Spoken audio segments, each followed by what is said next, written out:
This is Guardian Radio, your station for up-to-the-minute news, intelligent, interactive, and engaging conversation. 96.9 FM. The views and opinions of the hosts and guests are their own and do not necessarily reflect the position of the management and staff of Guardian Network.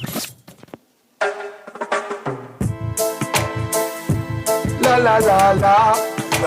La la la la la la la la. La la la la. I represent Bahamian people. I from Nassau, Bahamas, big up Dayton, bro. Boy, I from Dayton, bro. Right between West and Augusta, where them two roads meet, they call it Wilkinson Street. Manners and respect was like a sign blank check. It seems the ones that come in after quick to disrespect. You see, this life in the ghetto never easy. So many hungry days break till it grieve me. Way I doing the best I can, trying to turn my dollar to 100 grand. I represent the ghetto people. I from Nassau, Bahamas, big up Dayton, bro. Boy, I from Good Dayton, night, Bahamas, and welcome to Inside the Inner City that premieres on Guardian Radio every Friday at 6:30 to 8 p.m. I'm your host, Valentino, a.k.a. Scoochie or Scrooge, MP. They call me Governor, so many names. Telephone numbers tonight on Guardian Radio are 323-6232, 325-4316, 325-4259, and you can text us 42GR96, and we also think we can listen live on Cable Bahamas, I think so. You can also listen in on 969 to Guardian Radio. And again, it's just a pleasure to be a host on this wonderful Friday. I want to thank each and every one of you again for tuning in. I know this is the weekend, and there's a lot of partying going on, but there's a lot to talk about. And today we're going to talk a little about history, but our main show that is going to be talked about today is going to be talked about crime.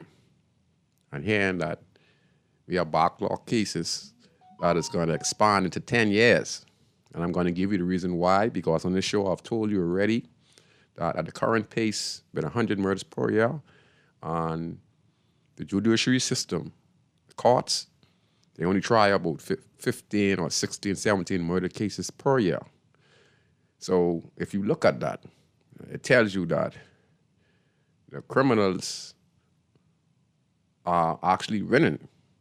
There isn't going to be no justice for a long, long time in the country unless we start to invest directly into Bahamians. I'm talking small business, homes. We're talking about pay increase, because it's serious in our country. And the statistics shows you that. But before we get to that part, that's going to be like, I'm going to talk about 20 minutes. And then second half of the show, I'm going to talk about crime and what I've been saying from my personal experience of being one of the former leaders of the Border Boy gang. I used that experience, and also when I changed my life around, I studied it. I didn't went to school, I studied it, and I looked at what at-risk kids need, what's at fault, what caused it, and everything that I've been saying for the last 20 years from I was on Debbie Bartlett's show, Tell It Like It Is, who I was a co-host at Gems Radio along with Gandhi Pinder. And I always use my experience and my knowledge from the streets to be able to come on air and speak to the governments of the Bahamas and to those who have the resources and talk to them and see if they could invest more directly in the schools, in the communities, and et cetera, to change this 100 murders per year. But like I said, I'd get that in the second half of the show. I want to say thanks to each and every one of you again, and we got a very interesting show. But many things that I've said on the show over the years, okay, I just want to talk about it real quick. This is not the topic of the show, but I just want you to know your history, okay, because everything is being revealed. I want to talk quickly about the UK hands over 10,000 pages of Bahamas archive documents. I had a show a few years ago, and a caller called and mentioned this. He said after 50 years, that documents will be turned over to the Bahamas government. And as we can see, 50 years have passed, and now we're getting those documents. The 10,000 page of Bahamas archival documents. Okay, it was handed over to the Bahamas. And I listened to the Prime Minister's speech on it. And one of the things I do is listen tentatively. And he said that he is very pleased that we have the skeletal remains of our ancestors. And he's talking about the Lucayan bones that were taken away 100 years ago. But I also want you to bear in mind that a few years ago, if I'm correct, reading the newspaper, I saw where the Melis family, I think it's in Abaco, on their beach, they find skeletal remains of Lucayans. And when they excavate, scientists and students from Florida came down on an expedition to examine the bodies. And when they did, they checked the DNA of these skeletal remains that were preserved in the sand. That means they were preserved quite good. So they were able to get a DNA extract from these skeletal remains. And the finding is that these skeletal remains, and they went to Princess Margaret Hospital. Because I read a lot. I tell you, before I talk, I read a lot. Okay? And I wait to see the response of media before I make my comment. So I wait a little while and hear what everyone else got to say about it. And then I come to my conclusion. And the finding was that in the DNA test, they found out that they are still, how am I going to say it? The DNA report came up that descendants of the Lucayans, would be called Arawaks, are still living in the Bahamas today. See, people, let me explain something to you. Throughout history, could you name a nation, a superpower nation, right, that invade other country, smaller countries, because they want to press their ideology, and they come to conquer? Do you think it's possible for them to eradicate each and every living soul on that particular island or country? I don't care how big your army is, okay? People will still be able to get away and migrate. I notice, and what I'm saying this, because when I listen, and they said that Christopher Columbus came in, he killed the whole population of the Lucayans, or Arawaks that we call them, I know it was not true, because the late, great Rita Pratt, who was my historian, who gave me the information, who went and did the research on the findings of Dr. King visiting the community that I reside in. And her findings came that he was here in 1958. But if you look at history, they said that his first visit to the Bahamas was in Abaco, Bimini, where he have a plaque. So history can be misleading. You understand? They said that was his first visit in Bimini. But actually, his first visit was in Grandstand when he came to the aid of Sir Randolph Fox. Okay, because of the sedition charge he was facing against the British. So in Andres, there's a settlement called Red Bay. Okay? In there, they have Seminole Indians from the Seminole War that migrated from Florida, running away from the war, the Confederates and the Yankees. And they were to and fro from here to the Bahamas.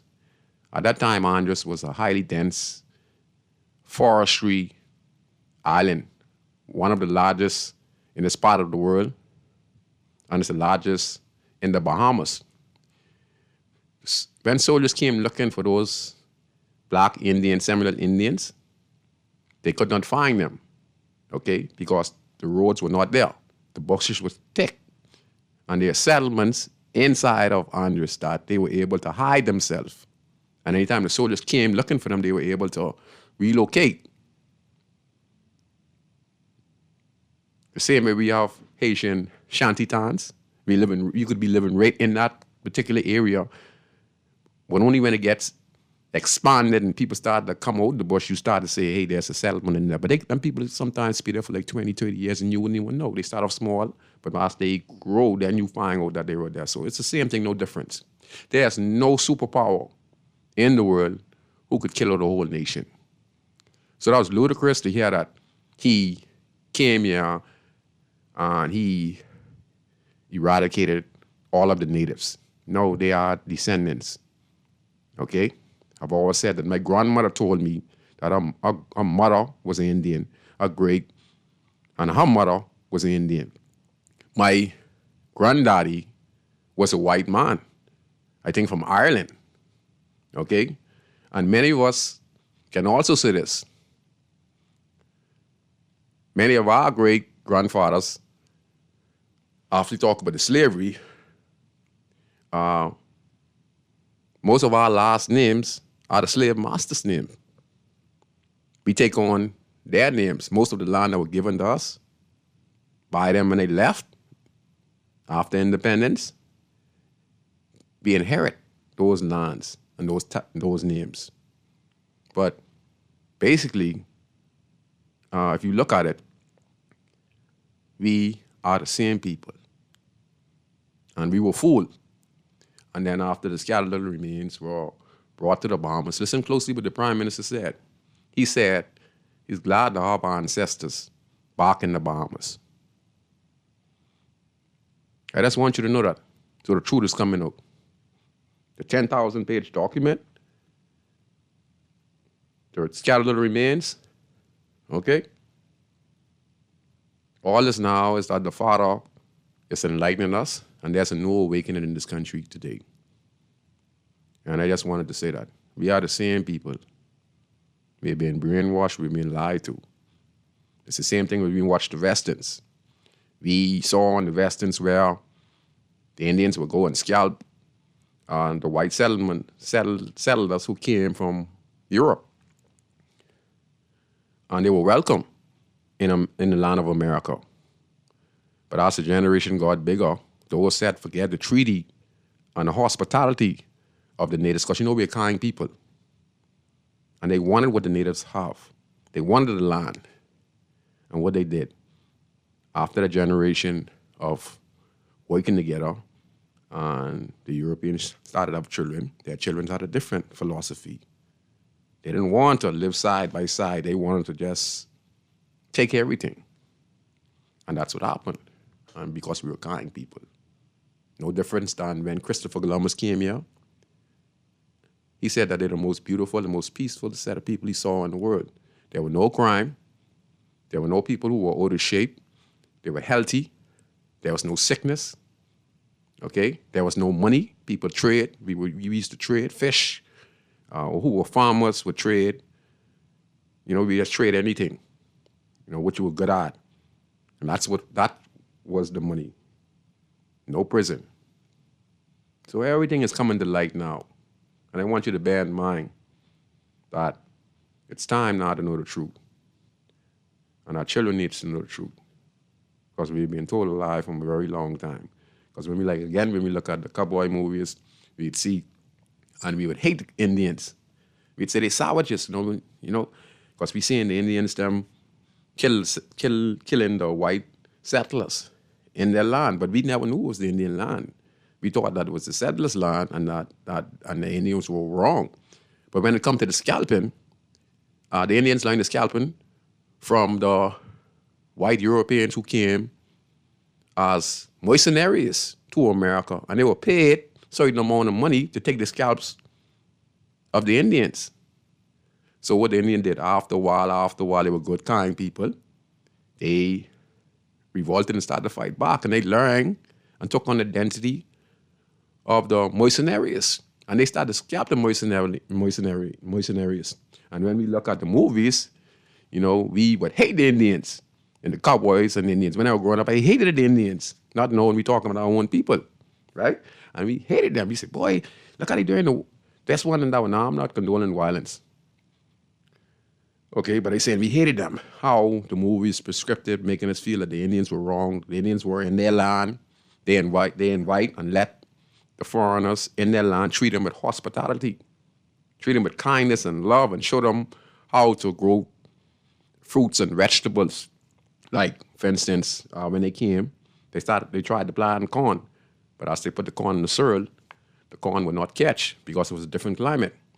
So when the Indians who were in Florida, in the Americas, they grabbed the fish guts and they put the corn seed in it and they would plant it in the ground and then the corn would grow. So they were ones who also teach those who come with asking for a place to stay. They treat them with the most hospitality. Teach them how to farm in the new land. And after a while, like I said, their descendants, wanted what the Indians had. They didn't teach them, you only kill one buffalo a year. You only chop down a tree, one specific tree in a specific time, and because they had a spiritual balance with nature. They didn't kill excessively. When the European came, they came shooting their guns, killing all the buffalo, and they started to make fur coats, fur hats, and that became a big, big business, and that's the reason they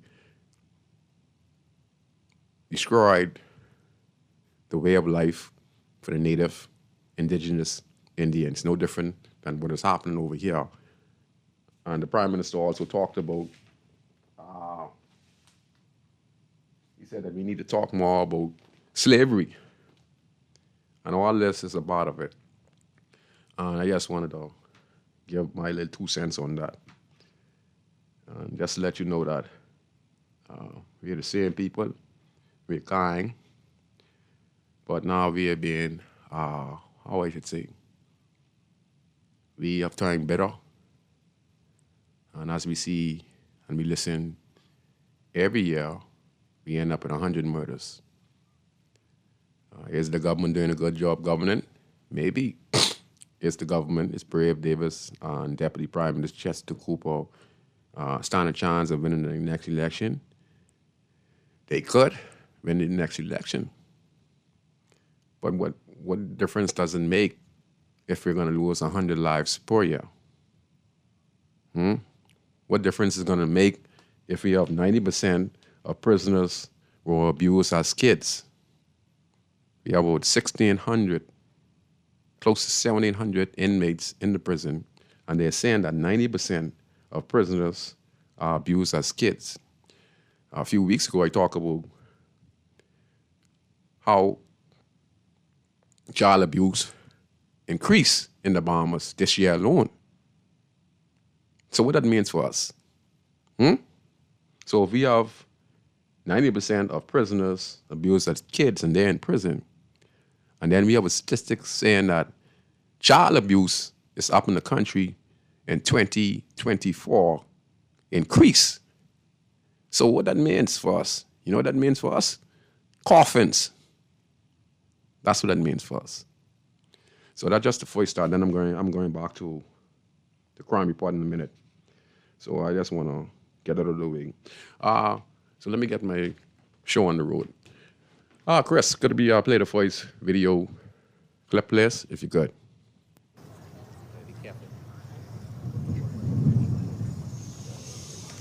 The skeletal remains of 3 Lucayans were presented to the Bahamas government on Tuesday after spending nearly 100 years at a University of Michigan storage facility. Bahamian students and visitors to the Bahamas attended a ceremony in Parliament Square.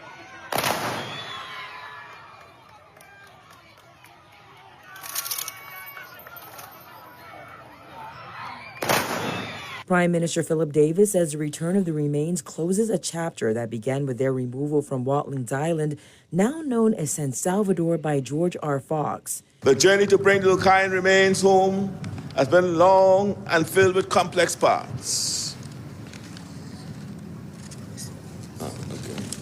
This return was made possible through the 1990 Native American Graves Protection and Repatriation Act, a law that mandates in the United States institutions to return remains and sacred artifacts to their communities whenever and wherever possible. Thanks to the collaboration between Michigan State University's Arts and Collections Department and our own Antiquities, Monuments, and Museums Corporation, we mark a historic first for the Bahamas, the return of ancestral remains from an international institution. Davis added, the act of returning them to their rightful home is more than a transaction. It is a restoration of dignity, a healing of wounds, and a recognition of our shared responsibility to honor cultural heritage. Our connection to the past doesn't stop with the Lucayans. Tomorrow, we will bring history to life through a reenactment that honors the service and sacrifices of the West India Regiment. I gather that you're seeing some of the reenactments earlier today. The West India Regiment, men of African descent who fought for the British Army in the Caribbean and Africa. Chairman of the Antiquities, Monuments, and Museums Corporation, Roselle Moxie, called the event historic. The very first repatriation ceremony in the history of the Bahamas.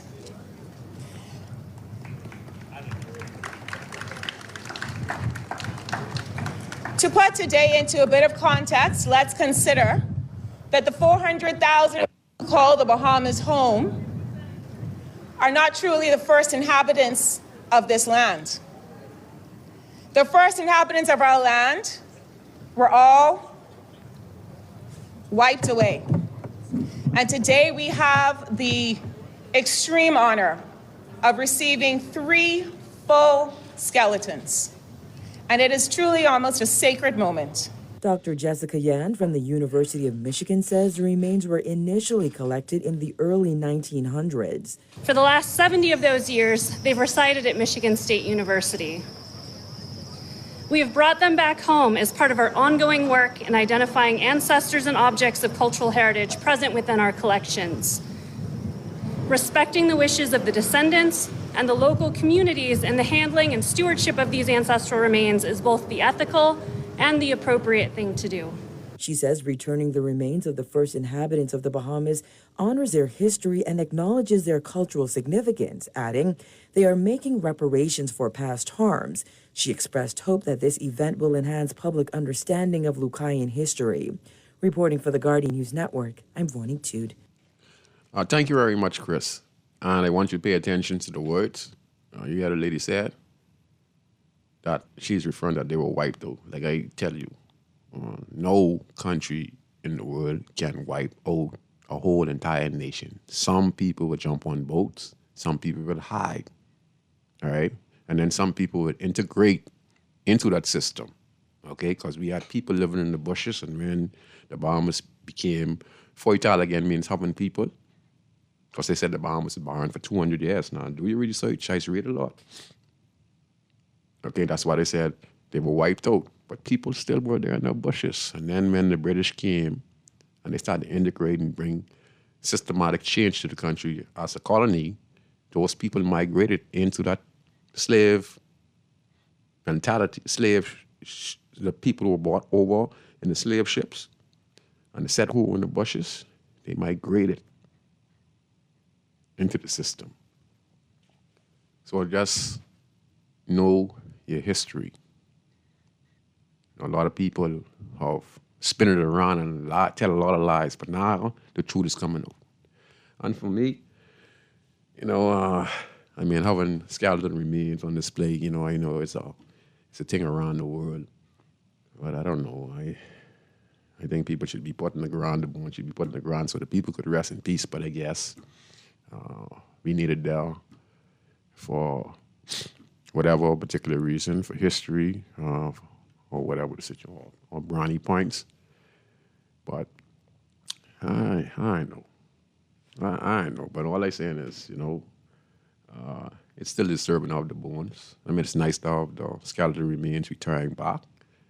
And they said that other items that were taken from the Bahamas, because countries that were colonized under the British, they had the power to remove certain objects of history of significance because they were the ruling party. They say who win the war, rewrites history, and that's exactly what happened here. And now all of the information and the truth is coming out.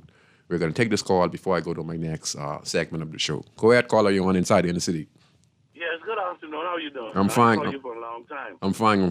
But I'm glad you're talking about something like this. And I'm going to give you an example of where we are indoctrinated again. Did you see that movie, Tarzan? Yes. The last movie with Tarzan? Yes, sir. It baffles me at this time in our lifetime. The people would still portray a white man to go in the jungle and him understand and to talk to the animals. And he could get not one black man in that country could talk to the animals like him. Uh-huh. And for them to make a movie like that, they're still trying to keep us brainwashed. Yes, sir. That is why, I always tell my friends, the way we live today is not right because it is impossible for it to be one man, one woman. I don't care what nobody tells me.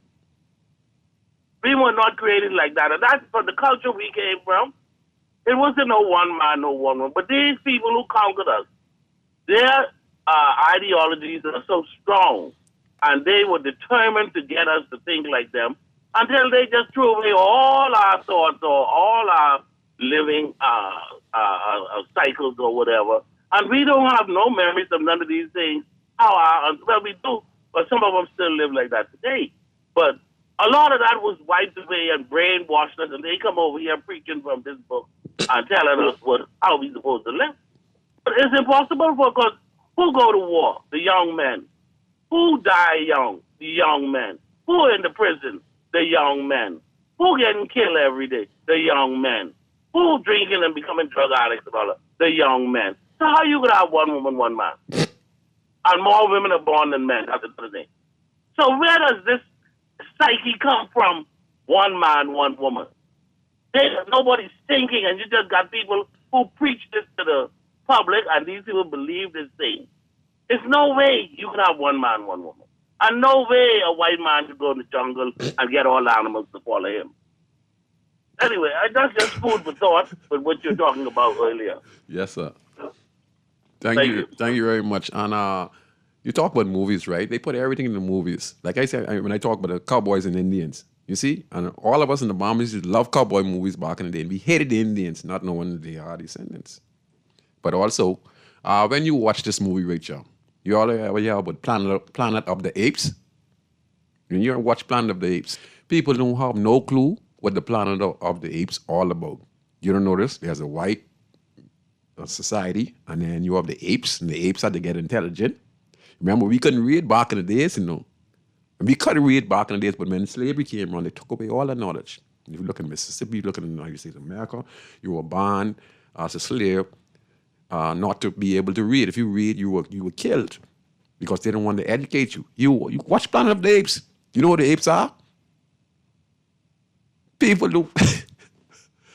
I study things, people. And the apes came and take over.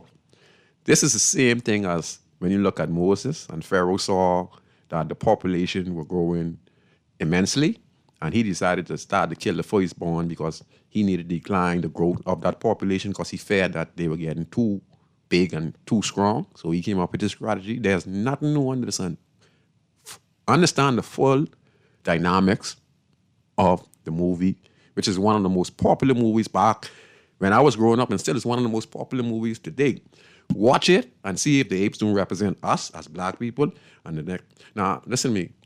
When I say I don't have no animosity against the white people, okay, first of all, I'm not a racist, okay? I'm just speaking how we, as a set of people that were put across our archipelago, Jamaica, Trinidad and Tobago, America, St. Lucia, Haiti, Jamaica, right?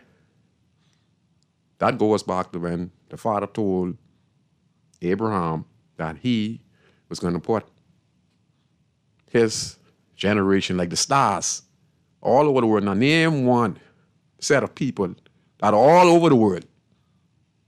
Colonized. Let's just use Jamaica. Let's just use Haiti.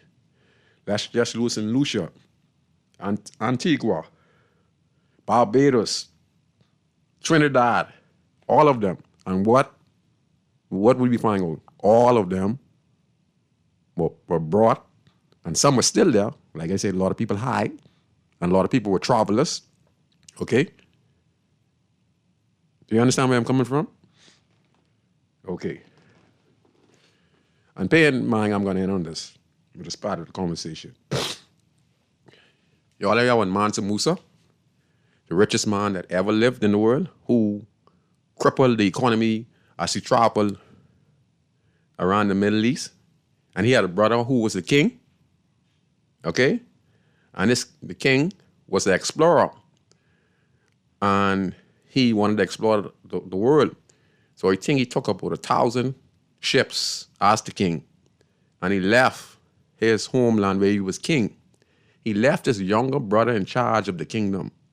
And then it was reported after years that he got destroyed in a big, probably get lost at sea. But then the ship came back. And when the ship came back, it was his brother who was the king. And he came back to his brother, who was Mansa Musa. Now remember, Mansa Musa's brother is the one who was the explorer. He left his hometown, his country, and he left his brother in charge. On returning, he went to his brother, and he is the king. Now his brother is the king, interim king now, and he did not go back there still believing he's the king. He went back there with sincerity. He talked to his younger brother and said, my king. See, that's how he is. He gave a power. And he asked his brother if he could insist him on what he found in the new world. Okay? So Mansa Musa, brother who was the king, and he gave the crown to Mansa Musa, was the explorer. And he left.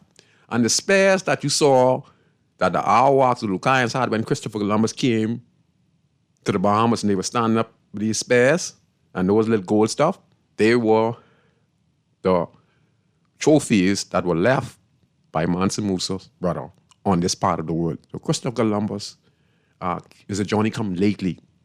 Okay, and Mansa Musa was a black man.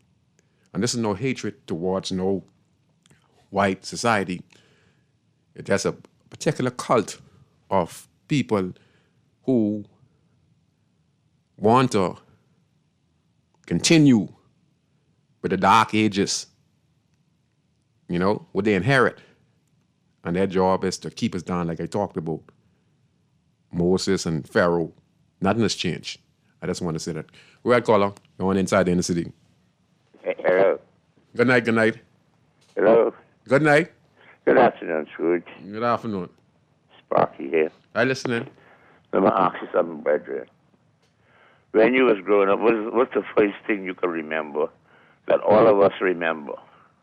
All of us remember the same thing because they taught all of us the same thing. Mm-hmm. One of the first things you can remember growing up was these words. In the beginning was the Word, and the Word was with God. You remember that? Yes, sir. Genesis chapter 1, right? The beginning of the Bible. Did you remember the beginning? That's one of the first things you can remember in your life. They did this to all of us when they brought their book called the King James Version of the Bible. Mm-hmm.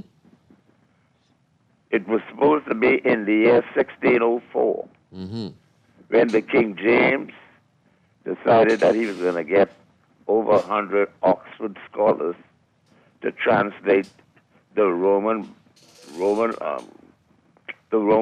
Catholic Bible into English. It took them 7 years till 1611 to finally get the book the way the king wanted it. That's why they call it the King James version. It's his version of the Holy Bible. By the time they finished it, it had come from 100 and some scholars. These were supposed to be the best scholars in England. It dwindled down to 47 scholars. Now it was ready. When it was ready, the king authorized it to say, now take this out into the world and give this to the people. And everybody learned the same thing. In the beginning was the Word, and the Word was with God. And then we got the human beings went to these places called seminaries, where they taught them to be religious leaders that would lead over us on Sundays. That's the pastors. And it became a business where they teach us the same thing. Now, what they was taught in them seminaries, we don't really know what all they know. Yes, sir. We only know what they teach us. Yes, sir. Right? That's all they know. They teach, and they teach you the same thing. Every Sunday you go to church, you hear the same thing, no matter which religion you go to, as long as it's Christianity. They teach you the same thing. Jesus died for your sins. Why, at the age of 80 years old, from you as a child, the man got to tell you the same thing every Sunday? You don't remember that from you as a child? Yes, sir. You don't have nothing new you can tell me next Sunday? I must come to church next Sunday for you to tell me that Jesus died for my sins. You was telling me that from I was a child. You can't find something new to tell me where the guns coming from in the Bahamas, where the drugs coming from. All these years they've been coming in the Bahamas. We don't grow it here. They come from the we devil. Don't make it here. They come from the devil. But it's more guns on the street than the defense force and the police got. Because it's big business now. We don't know. It's a business. It's a big business. Somebody making all the money, and you can't stop them. They could be coming in, them fancy yachts coming in the canals in Lightfoot Key, in the canals by Atlantis, all the out islands. They coming in. You know they ain't coming in on no plane because they ain't finding them in no suitcase. They coming on planes too. Don't mind that. They coming in the planes. They used to come in the Tide box when they used to come from the United States of America. You say you've been into that culture a time ago. You might have known when they was coming in. I know. I could tell you before you know saw when they was coming in. They come through boats, the cruise port. They come through plane. They come to defense force officers who bust Haitian sloops out to sea or American out there. They come to hands of police officers who... Back in the day, you got to tell the boys on the streets, we ain't got none in the warehouse now, some coming in on Friday. Say that again? I say back in the day, you might have been able to tell the fellas on the street, brothers, we ain't got none in the warehouse, but the shipment coming in on Friday. Yes, sir. But whatever the case is. But they've been teaching us this for years. I believe it's a population control to keep us a certain all that's depopulation. Put the hands. All that's depopulation. Yes. That's the same thing as Pharaoh. They are living a different life. Yeah. And they moving on. And why they keep telling us the same thing over and over. And then we pass it out to our children. That's all happening. The only thing we're supposed to do in this world is go to school, get the education that they taught us. And be working. Get one job to be a worker. Be a maid. Maid. Be a waiter, be a maid. Or janitress at the school. Or a janitress at the school. T-shirt. Get one Japanese car. Get one small government house. That's you. Yes, sir. Don't you try to get out of bounds now. What you want to live in Old Fort Bay for? That ain't for you. Yes, sir. They don't even want no Bahamians maids down there. They want Filipinos. Because the Bahamians go up there, they can bring up all their business, they can bring uptown. Yes, sir. But the Filipinos can keep their mouth shut. Yes, sir. You don't even know where the Filipinos live. They try to keep the Filipinos them living inside the house. They let them out on Sunday to go to church. Yes, sir. And go play volleyball and go on the beach. Okay. Then they backed away. Okay. But see, we've been with this all our life. Like I always tell people, I'm 73 years old. I met it here, and I can see I can leave it here. Because ain't nobody could change nothing. Because I don't believe our own governments running nothing on here. I believe our own governments are controlled by foreigners telling them, you better do this. Because if we put an embargo on you, you'll be just like Haiti. You'll be building boat to try to get to Florida. If we step out of bounds, you see America just built a big embassy up on Shirley Street. On Grandstand. Look here, there, but see that right on the corner? Yes, on Shirley Street and East Street. They put that there for a reason. That thing bigger than Government House, the House Assembly, and the church right next to it, together. That's the biggest embassy in the Western Hemisphere. Right, why do you think it's right in the Bahamas?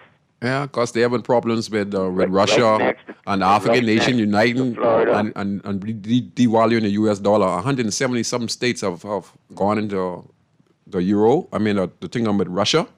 And now that they have achieved that, America now is trying to hold this part of the world more like in control because they don't want us to do no business with Russia and those countries that are involved in getting rid of the U.S. dollar. My thing is when I look at all the black nations of the world. Yes, sir. When you doggone come to that place we call it our big brother to the north, America. Yes, sir. When I don't care which prime minister, what party we belong to. You could be UBP, FNM, PLP. Whichever prime minister we believe he's some big God, if he make America mad. Well, the tourism industry stop. And that's it. If he make America mad, we will all suffer. We don't even grow our own tomato. You just hear what the senator said? They import everything to eat. Yeah. If America stopped them ships from coming into harbor and them planes from flying into Bahamas, you don't see Robert put an embargo on us. Yeah. Okay then. Like they do in Haiti, we will be finished with it. You see that? Yes, sir. But I have a lot of callers on. Go ahead. I got a lot of callers on the line. Go ahead. 1 minute. Yeah, you got to speed it up. Last week when you went at the food store, when the hurricane come close to the Bahamas. Yes, sir. And them Bahamians, they're going to start buying up everything. Yes, sir. You know this last week and this week when you go to the food store. Nothing. Hardly anything on the shelf. Yes, sir. All the sardine gone. Yes, sir. You all have a good day. Thank you very much. Yeah. Sparky made some good points there. Yeah, but when he talked about that, we had Robert DeSantos, the governor from Florida. He made a threatening remark to the Bahamas about a year ago, when he stated something about terrorism and what he would do to the Bahamas as just a governor. And he didn't know no history about the Bahamas. And he criticizing the Bahamas, saying we are terrorists. You listen, you understand? He threatened us what he would do. Like another saying, like he would nuke us. You wasn't listening closely. Eh? And if the prime minister or anyone offends America, that's why they don't hit the transgender laws. That gender equality. That's what the U.S. pushing. Kamala Harris was here a few months ago, and that was her priority. Notice we had the prince here from Wales here, from England here. He come to show his support, but they don't want the Bahamas to do no business with Russia and that part of the world without devaluing the U.S. dollar. So now they're trying to build a greater relationship with the Bahamas now. And if the Bahamas decides to do some business with Russia and places like those African countries that are starting to find their way back and trying to unite the whole of Africa as one, we would get an embargo as no tourists come to the Bahamas. They could threaten us with that. And if they threaten us with that, knowing that tourism is our number one industry, then the Bahamas is finished. Because why we buy 90% of our food from America. Which we have 700 islands, 700 keys. And I know back in the 1940s and 50s, 60s and 70s, as a young boy growing up in the 70s and 80s, there were fruits and vegetables all over Nassau. There were Haitians out on Bay Street, out Portsea Dock, along with Jamaicans, people from Trinidad and Tobago. And they had various different fruits from all the Caribbean countries coming to the Bahamas, and they were doing business here. So we had a healthy lifestyle of living until we started to say, we ain't want no more fish. We don't want no more mangoes. All these ingredients were vitamins and healthy for us. So we want Kentucky, we want McDonald's, we want a pork chop, we want pig.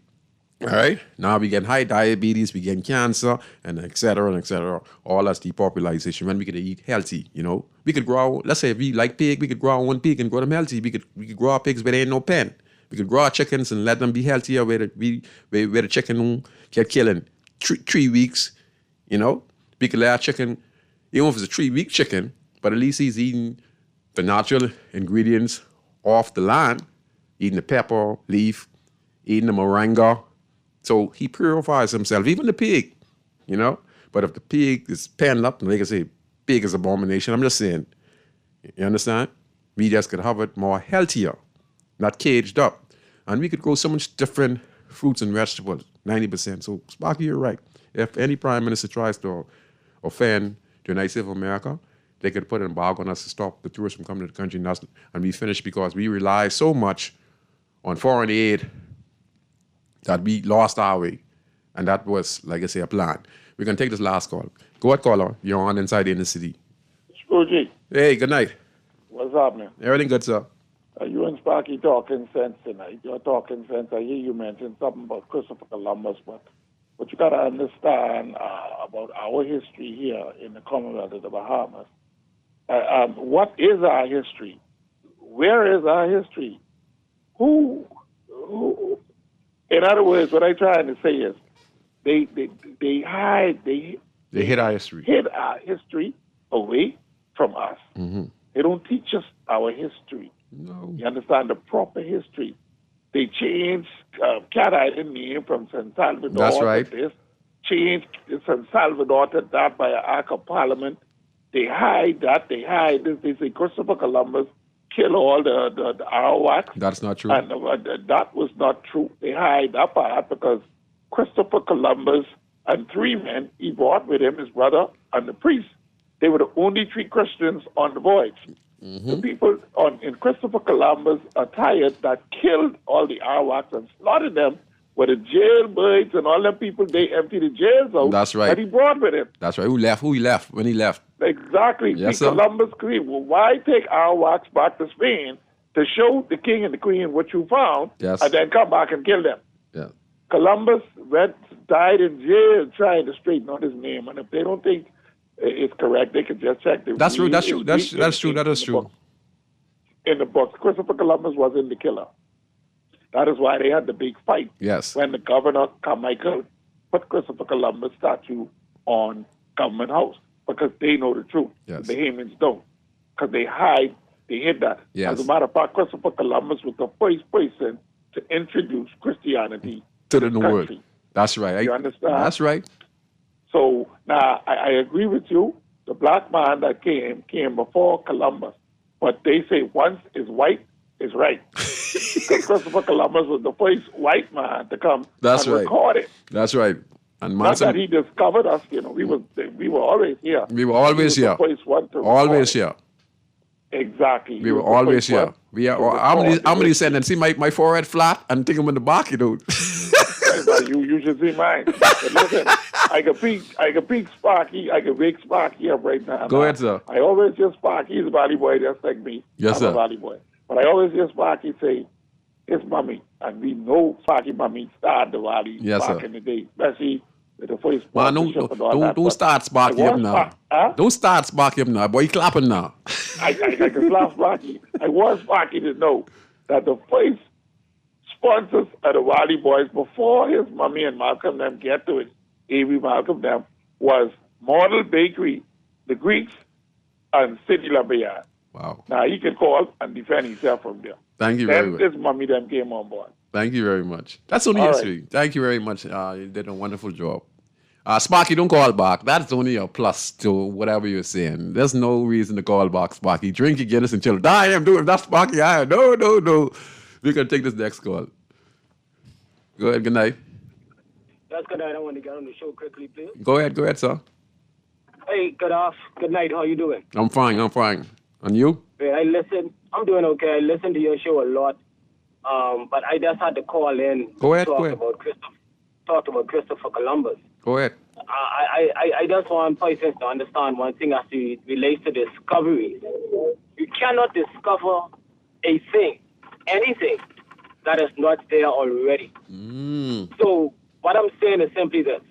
When someone says they have discovered something, all they're saying is that there was something unbeknown to them prior to that time when they came across it. And that's all Christopher Columbus did. And anyone knows that is how discovery happens. Yes. You cannot discover something if it is not there. That's true. Okay? And so I just wanted to make that point. Then secondly, Good point. we were not always here. I don't want persons to believe we were here. No. We by far the majority of us descended from persons in Africa and persons from Europe. I don't know why we are denying the fact that many of our grandparents are actually Europeans as well. Of course. We are not just Africans. No, Bob Marley, let me not say, I'm going to give some clarity to what you're saying. Bob Marley's father was a white man.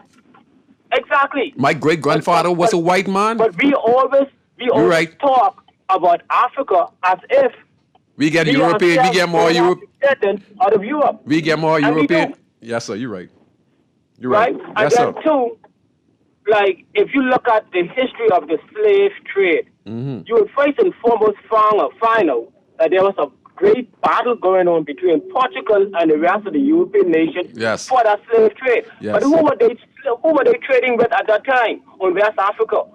They were actually trading with the African queens and kings of Africa for their own people. Yes, because they're dealing So- with... we were not all good. African- Not all the blacks were Right, good. so- Not all the blacks were good now, like you saying now. Yes. But for some reason, we want to deny those things No, we can't as deny if it is always the white man. No, it's not who's always the done white evil man. You're right. When blacks have done evil themselves. That's right. I was going to get to the point. And if you follow history, You're right. if you follow history, there's never been a time, except of late, and even now if you go to some places in the world, there are still slaves going on. But there's never been a time when a conquering nation did not have slaves. That's true. You need a slave. There's never been a time. That was, yes. If you're a conquering nation, you will have slaves. Yes, because every country you go and you conquer, you will need people to lift your bags. You don't want your citizens to do it, so the slaves will do it, yes. Plant the fields, yes. That was the way Yes. of life back in those days. Yes. Was it the right thing? Yes, sir. No. But that is the way life was back That's how they then. were thinking. So, When we watch the movies, they give it a script, the description of what you're saying now. You're right.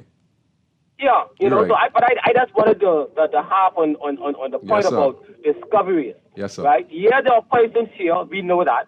But those persons are not our ancestors by far and large. Those persons, and you know something, I thank God for what happened, because if that did not happen, if those persons were not mistreated and all those other kind of things, and they die out, then you and I will not be here. We will still be in Africa somewhere, running from lions and hyenas and Yes. wild dogs and the like. So in all things, give thanks, Yes, sir. because those events that took place in history are a direct result of you and I being in this great country, as massive as we think it is, called the Commonwealth of the Bahamas. Yes, sir. And thank you for entertaining me, and you have a wonderful night. Yeah, you did a wonderful job. All the callers did a wonderful job. The young man made some specific points there, and yes, there were black, wicked people. You understand? There were good white people, and there were good, lot of bad black people who also were like he said, were taking blacks into slavery and trading them. We can't deny that. We cannot deny that, because we have the same thing going on in our country, right? To this day. Poverty. Right here in the Bahamas, we're doing the same thing, just in a different way. We have poverty and all these, etc. And I just want to add something on what the gentleman was saying. I just want people to know, Africa, this is something I'm getting to learn now. Africa is not the beginning of mankind. If you listen closely, it's the second birth of mankind. Because we must remember now, the Great Flood wiped out the whole entire world. Okay? That is where Noah, after the Great Flood, came and landed. That's why the animals are there in Africa. That's the second birthplace of mankind. It's not the first birthplace of mankind. And men were explorers back in the day. So they left that African continent after the second birthplace of mankind. Don't listen, check it out, read your book closely. If a great flood occurred, then we're in our land. Then he said the population and all animals came with the ark. And that's why it was so populated. That's the part of Africa they landed, right there. So it's not Africa's not the birthplace or the origin of us as black people. Before that, where the Great Flood wiped out, that was our first birthplace of mankind. Africa's not the first birthplace of mankind. I hear a lot of people saying it, but I'm reading, and I'm picking through the lines. And man, after the Great Flood, I could pick through the line. I'm going to take this last call, and I'm not saying everyone were right on their comments. I'm just adding some on to it. But I just want you all to know, don't think for a minute, Africa is the first place of mankind. Read the scriptures. Read after the great flood, the whole world was wiped out. Then Noah, with the blessings of the Father, helped create an ark, and they landed. Africa is the second birthplace of mankind. And before that, men were travelers, explorers. I just wanted to add that in. Caller, we're going to take this last call. Father Scrooge, how'd it go? Everything good. Yeah, man, this G. You know how it goes. Who's this? It's G, by this guy. Hey, what's up?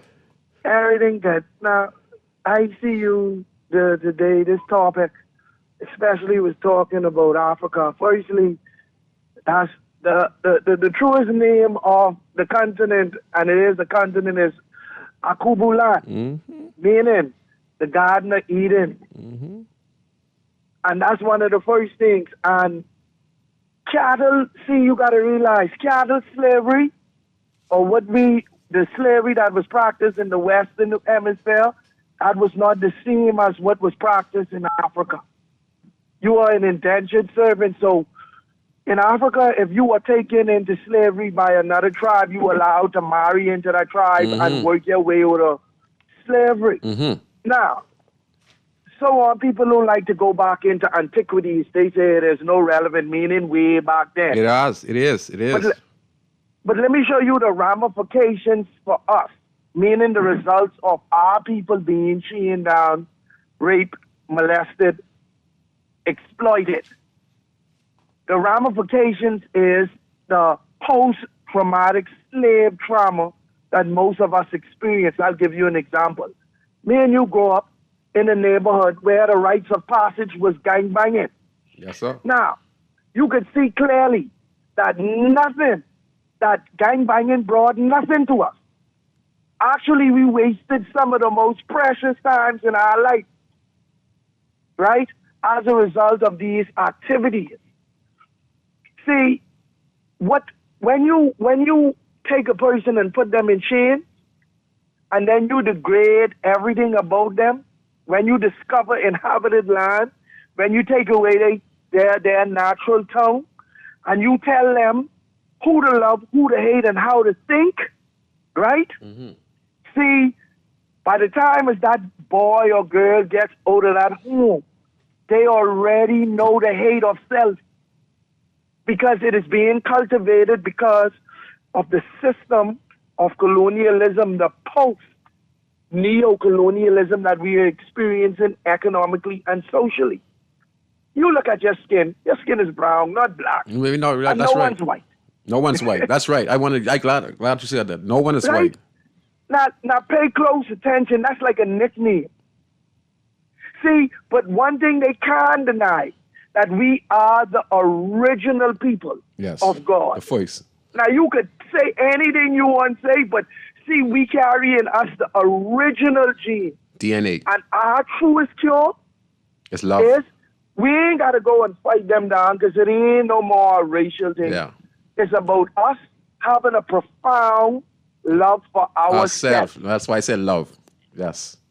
You're And right. see, that fixes the subconscious, because remember, every image and picture and view you see of yourself, it's in a more derogatory way, and that plays on the mind. Stun the mind, and the body will follow. Yes, sir. But see, you have to understand that the subconscious is a sense, how you sense yourself. I give you an example. When you say your name in your head, and only you can hear that, that's your subconscious. If you don't believe the highest of yourself, and you don't understand, and that's why the history is important, like the great College of St. Croix was already established when Christopher Columbus came to this part of the world. In Timbuktu. That's a real place. See, if these stories were told, now I sound like Nas. You sound like Nas. You sound like Nas just now. If these stories was told, Timbuktu. Go ahead. Because see, think about it. See, what you want to give your kids is an intrinsic, right, ability or intrinsic self-value that no money, no big car, is more no shiny smile, no politician, no pastor, no one could take away. That's right. One of the things I teach my daughter before anything is that knowledge is more powerful than education. Money and you gold. need to know. You need to be aware. You need to ask questions, right? Because that's the only way you will be able to not be played for the food. Yes, and sir. if you look around, We've and been if you played for look the food. clearly and carefully, you will see that most people are in this warp or in this reservoir of destruction because they aren't aware. And we aren't aware because the stories they are telling us about us, most of them aren't true. And so when you have that self-confidence, when you have stories that build your identity, no one can take that away from you. Yes. No one can make you go in the back of the line. Yes, no one can make you say, you know what, I'll take second or third or fourth place. Yeah. That is what we are suffering from, and that is the ramifications of colonialism. So my position is, only teach the church right now. We need not the big growing people, the kids. Only teach Garvey. Only teach Stokely Carmichael. Only teach W.B. Du Bois. Only teach our forefathers because our ancestors are our angels. Yes. Thank you very much, Calvin. Calvin is a really intelligent young man. I'm glad everyone can give their 5 cents. But everyone's correct tonight on speaking on these matters. Like Calvin stated just now, we have to teach our kids the real history. And again, I want to say this. Don't think, like you say, we're not black. There's no black, there's no white. This was given to us by those who wanted to break that connection where we had. Because we look at the whole world, brown-skinned people were running the world. And in there, we had slaves, and we had white slaves, okay? Like the gentleman stated, I can agree, we had white slaves. Those who conquered, remember King David? What did he do? When they say hitchhike, give a description of hitchhike. White people with blue eyes. King David conquered.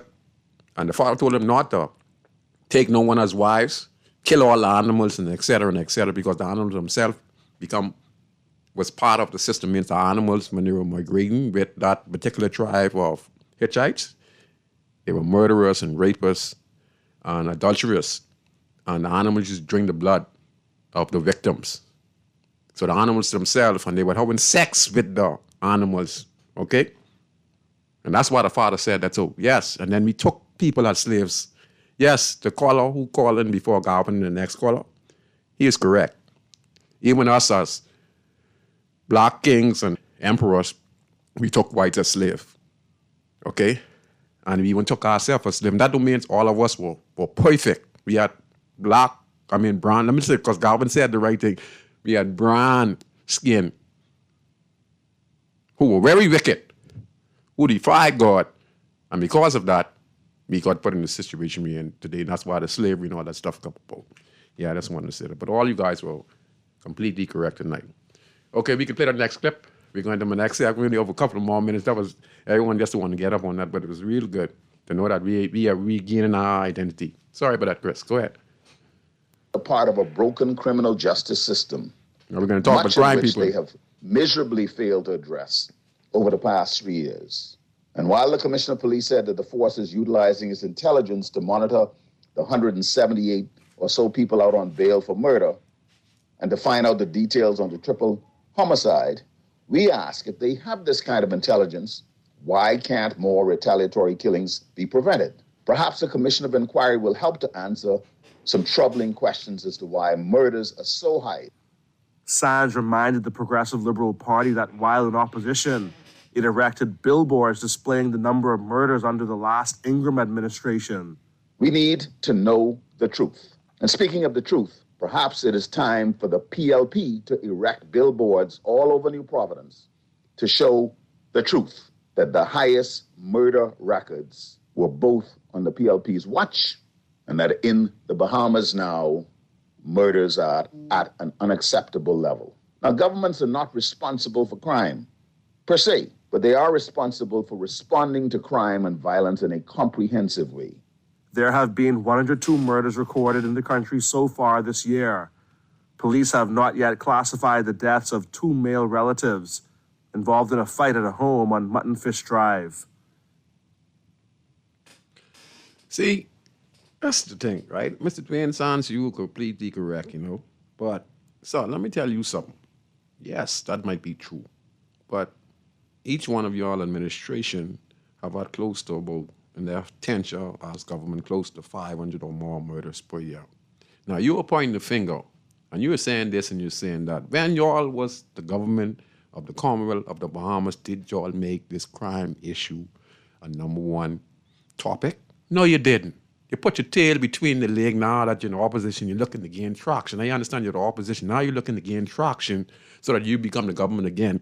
And then when someone comes to next opposition, we'll be hearing the same story over and over again. And you guys, you Mr. Dwayne Sands, you Mr. Vane Monroe, you guys are playing with our lives. You understand? You're talking, what is the reason? The reason is simple. Poverty, false religion, Bahamians who have this black on black crab syndromes where we don't like one another, where the Europeans as programmers, I don't like Garvin, I don't like Sparky. No, listen, that's all I go as an individual. And I'm going to tell you I live in the community, and I was a rough, tough guy in the neighborhood, and I never took advantage of nobody in the community. Never. I never used my power. I always was a down the right person. I never talk bad with nobody unless you owe the line. If I have a problem with you, I'm going to talk to you right then and there, and I'm never going to hold it against you. Now, I might not never speak to you no more because speaking to you, I ain't getting nowhere with you because you stuck in your ways. Now, I may be stuck in my ways, but I know one thing. I did not disrespect you in no type of manner. So in order for me not to let you vex me or for me to lose my self-esteem and get mad and hurt you or you hurt me, I leave you alone. I say, buddy, listen, let's leave it like that. I can never hold a grudge against, all right, Sparky calling the show right now, and he say something insulted. Yeah, I might.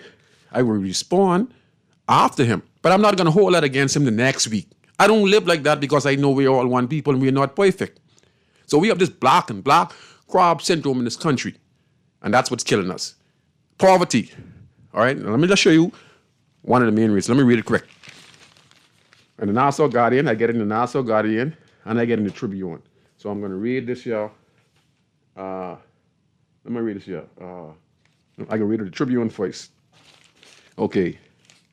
Nearly 85 to 90% of inmates at the Bahamas Directional of Correction Services experience abuse as children. Prime Minister Brave Davis said yesterday, I'm going to go to the page. There you go. He said, Mr. Davis said the findings came from a prison survey.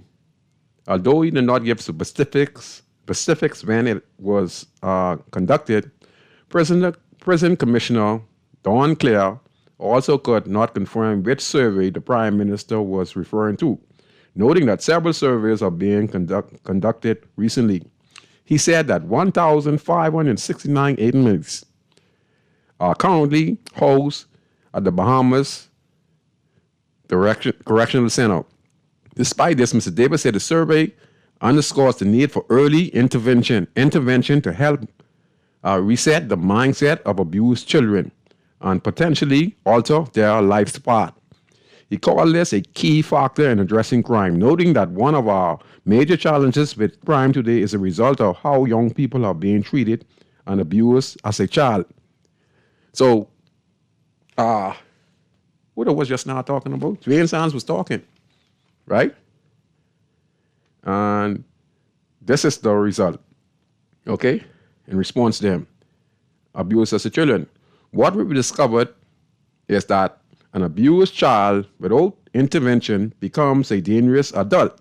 The Prime Minister added, and when we took a survey in our prison institution, we find that nearly 85% of the 90% of all the prisoners in prison, they were abused as a young child, and so that intervention is required. Mr. Davis made these regards in response to a question about the need for more youth opportunities in Cat Island at the island's business outlook yesterday.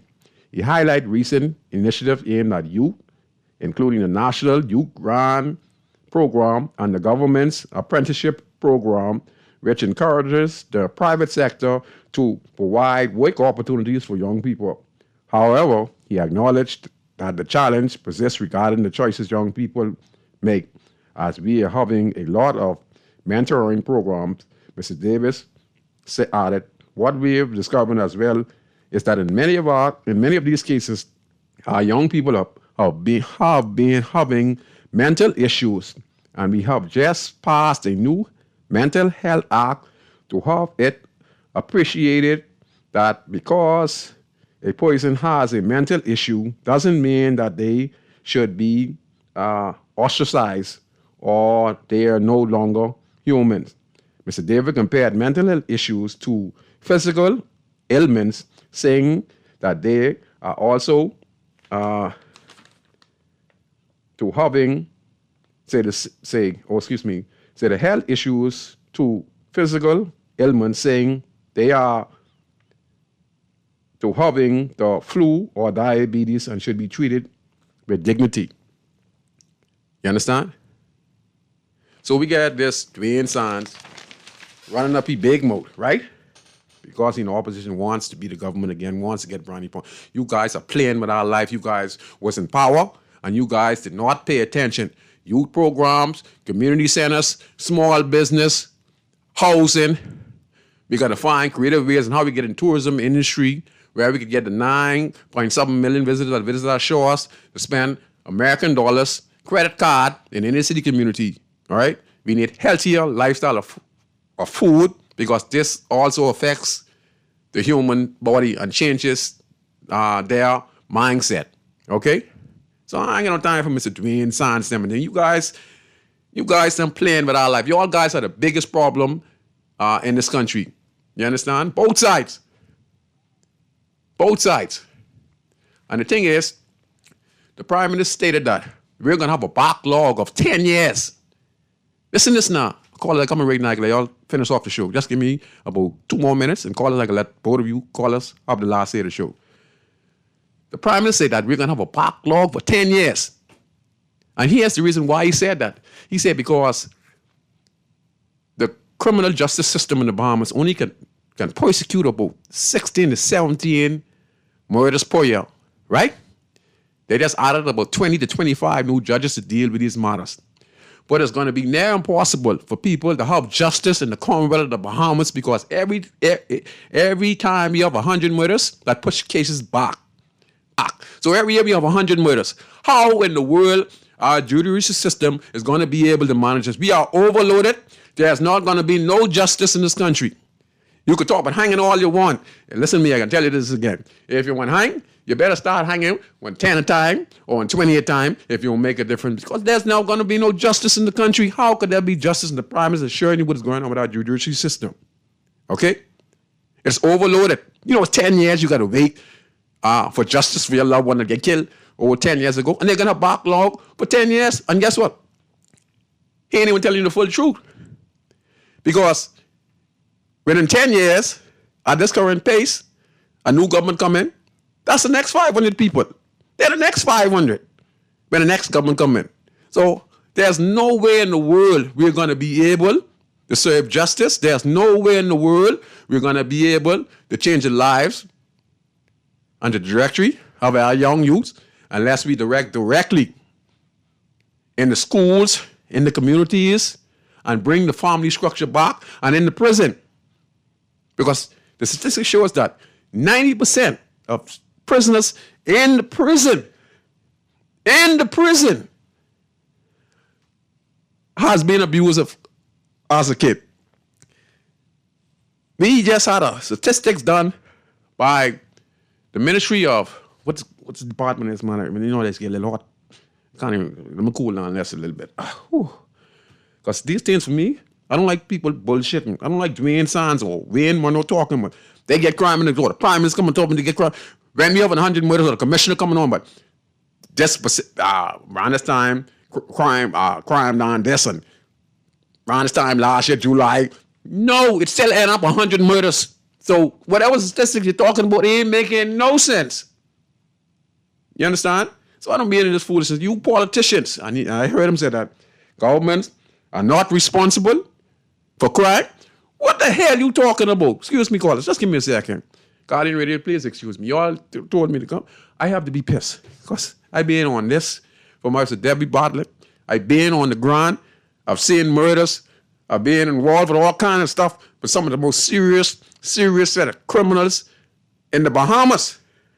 And I have a relationship talking to some of them, and hundreds of them are dead.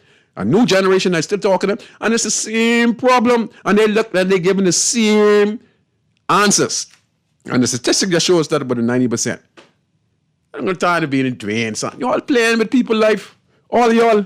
Then y'all come in the newspaper talking about the government. What happened when y'all's in power? Huh? Murders, deceased? Huh? Boy, listen. Let me take this one. Go ahead, caller. You're on Guardian Radio. Is that me? Go ahead. Golly, this universal law in your school. School, you're speaking facts and truth. Now, let me show you something. Wayne Monroe, he's a suck spirit. He's causing a lot of problem in this country today. And Brayman Darling fakes in saying that, okay? Because I know what's happening. And I know the things, in some of the things, in which he is dealing with, and he is dealing with it immature. He's a suck spirit. Thank you. Oh, Lord. See, you can't be playing with people's lives. You could do your job. But you know, time but representing your party when you get 100 murders per year? Listen to me, people. You all understand what's going on there? You know it's 100 murders per year? Huh? 100 murders per year? You all think this some type of joking? You think this time come on TV, you was in power and you ain't do it? So you right now is the opposition. What the hell you could do? What you doing right now in your constituency? You're helping any young kids in your community? Huh? You make millions off the BM and Pulse. What you doing with it? Feeding your face? But listen to me, y'all. Let me tell you all something, yeah? Boy, listen. We can take this next call. Go ahead, caller. You're on Inside in the City. How you doing? I'm fine. Good night, sir. Bro, you're making a lot of sense. I have to call you tonight. I usually don't call these talk shows. Are you making... Let me tell you something. I watched a video the other day with Pastor Munker. I think that's his name, who has the Church in the Fusion Theater. Yes, sir. And he is 100%. People need to watch that video with him preaching concerning the situation. Let me tell you something. You know what our problem is in this country? Go ahead, sir. I know what the problem is. It's spiritual, you know. Yes, sir.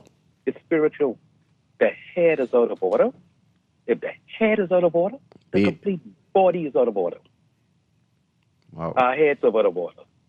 When our government can cover up crime and do what you expect, what do you expect? Yes, sir. You understand what I'm saying? Yes, sir. The complete country is out of order. Yes, sir. Because of our head is out of order. Mm-hmm. You know, our government had a proper opportunity to make the example that this guy Johnson, that voice noted yes, stuff sir. like Yes, sir. Well, listen. Cover it up. This guy Cornish, because he get off not guilty because the court. I don't mean saying guilty. You think the young lady is going to walk in court and say, he did this? Seriously? You think she's going to walk in there and say that? And now he's laughing, oh, I'm free? You're going to give an account one day. Mm-hmm. You're going to give an account one day. And every one of them is going to give an account to this country that they're ruining. They ruin it. Yeah, they're ruining it. They ruin the country. Yeah. And you know, like you said, let me tell you, I live in Tall Pines. I haven't seen Dr. Whatever his name is. You drive on Fire Trail, one of the worst roads in this area. People got to be dodging the left side of the road to avoid all of those Where the MP is? Stuff like that. Where the MP is? Running around, flying around, enjoying life. Mm-hmm. Eating steak and... You know what I mean? Yeah. Yes, sir. Foolishness. Total, utter foolishness in this country. And you're 100% correct, guy. You're right to get upset. If they want to control crime, they can. They don't want to. They don't want to. You hear me? They know exactly. Let me tell you, Fernando knows. They know exactly what's going on. They know. They created this problem. Yes, sir. That's why we have this problem. Yes, sir.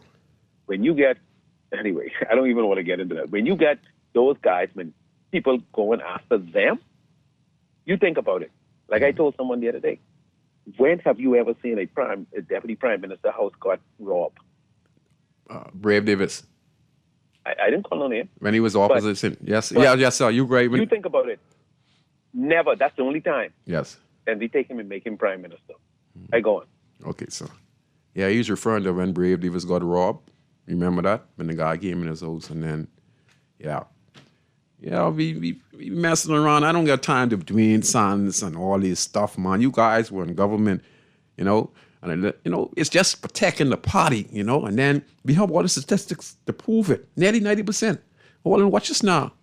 They're saying 167 people, murderers on the road. Listen, it's 167. And then he is talking about just what Dwayne Sanders is responding to, right? And he is saying that, more can be done. Listen to me. There's no court or no prison can deal with 100 murders per year. There's no court system in the Bahamas could deal with it. What I mean is this. Listen to this. That's why there's so much backlog. I'm going to explain that to you. People have to get bail. So those 167 people that are on bail and reckon happen on the Bahamas and would become a target themselves, let me explain something to you. Just say, this happened in the last 7 years with these persons who are on bail for murder, right? Their cases done been going on for like 7, some 10 years, and they can't reach the court. The reason they can't reach the court is because the judiciary of the Bahamas only can prosecute about 20 murder cases per year. And then wouldn't mess it up, just say if they were to complete that 20 murder cases per year. If the people appeal, they set back 10 or 20 other cases that were supposed to be before the court because you have a chance to appeal 3 times. So if we keep on having 100 murders every year, right? And the court said to have 15 or 20 murder cases done this year. How 15 or 20 murder cases, right? Listen, let's think this up. Listen, I ain't been in school for this stuff. I only going to high school. This is as far as I gone. But I'm very intelligent. I studied it. Think about this. They're doing 20 murders per year. The judiciary system, we're looking for justice, right? There ain't gonna be no justice if you're doing 20 a year. You might only could do 70. And then with that, you have 100 murders. So this is what happened now. We say, get them no bail, right? Which I agree. Get them no bail. Now, listen to this now. The prison already has 1,600 persons in it. So where does next 100 going? Where does next 60 who get in charge in the next 2 years? Right? Where they going? So that's what the prison got to do. They got to keep track of all the persons who the police department put before the court. And they get remanded to prison. So when they get remanded to prison, they get remanded for like 7 months. We say don't give them no bail. So why is they in 6 and 7? Why is the prisoner who charged for murder, who we say don't give no bail to, is in prison for 6, 7 months? He entitled to bail now because they have a next 60 persons coming in who recently get charged for murder coming in. So he on record. The prison cannot hold that 60. So what they have to do? They have to let this guy go on bail. They have to let him go on bail in order for them to have space in the prison. Okay? So as long as we keep on having 100 murders per year, hey, listen to me. We finish. Huh? We finish. There's no justice. Justice can't be that slow because the criminal elements doing 100 murders per year. The court system that's supposed to represent the people and the police were charged with 30 or 40 people a year. But the judiciary system only could prosecute 20 per year. So look at the average. Show me where that adds up. It don't add up. We losing.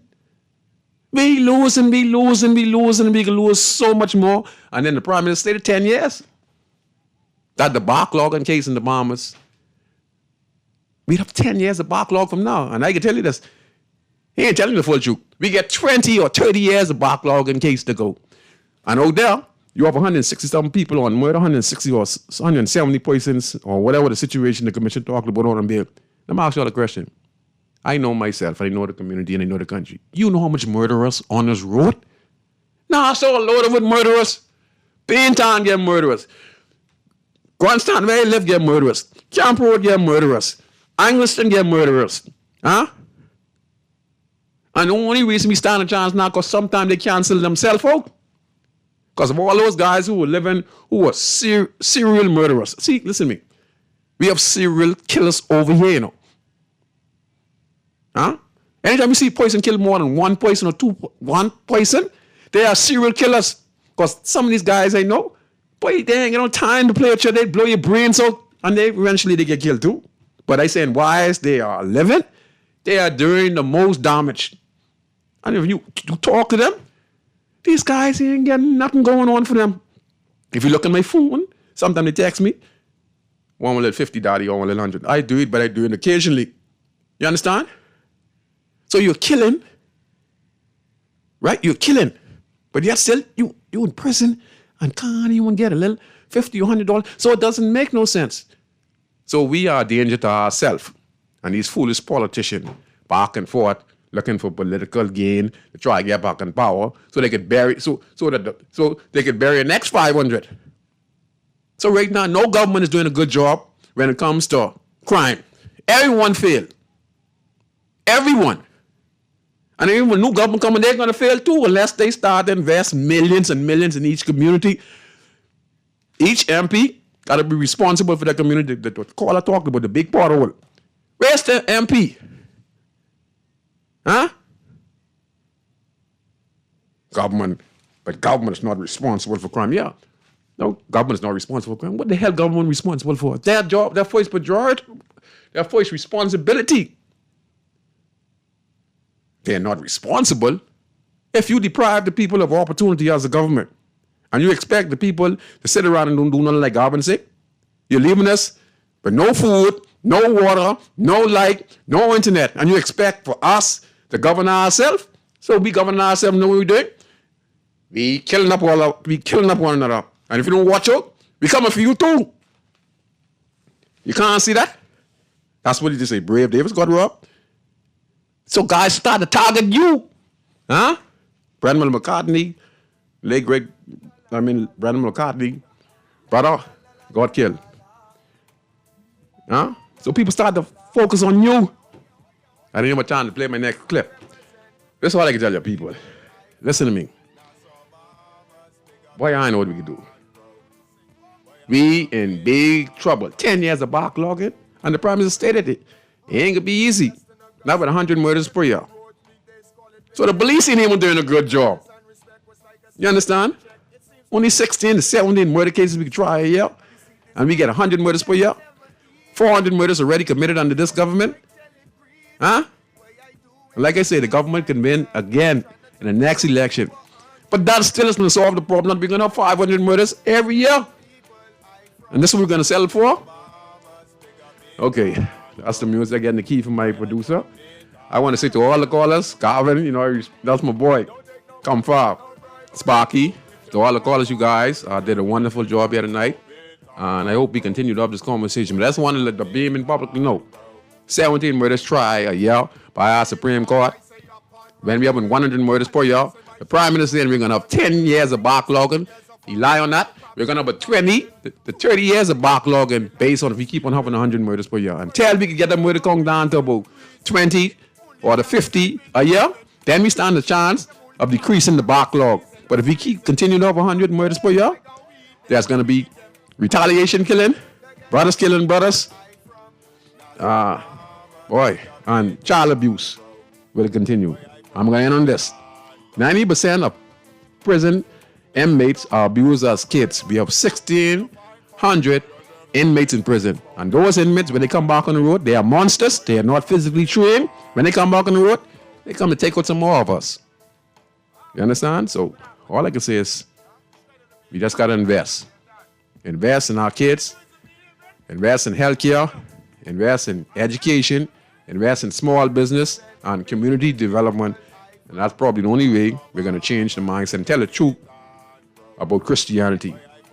The only thing that's going to change the Bahamas if each and every one of us contribute to the development of this country.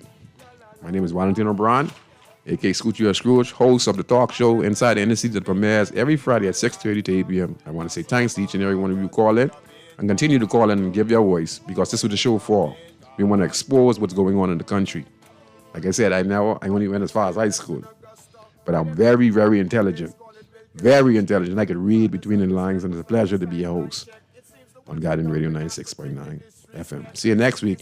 Enjoy the weekend. And listen, last thing, we have 100 murders per year. Each and every one of you who leave at your host now, don't think it can be you. Stay away from altercation if you want to preserve your life. You don't never know who the next victim is going to be. I think we headed with 115 or 110 murders this year. So don't let you be the next victim. If you get an argument with somebody, walk away. Okay? If you have a problem with your girlfriend, walk at the host. If you have a problem with your brother-in-law, you see those two guys kill one another, one chop one, and I think the next one strangle one. He strangled, here's the one who chopped him. You strangle him, and that's the way how we're gonna live. Walk away.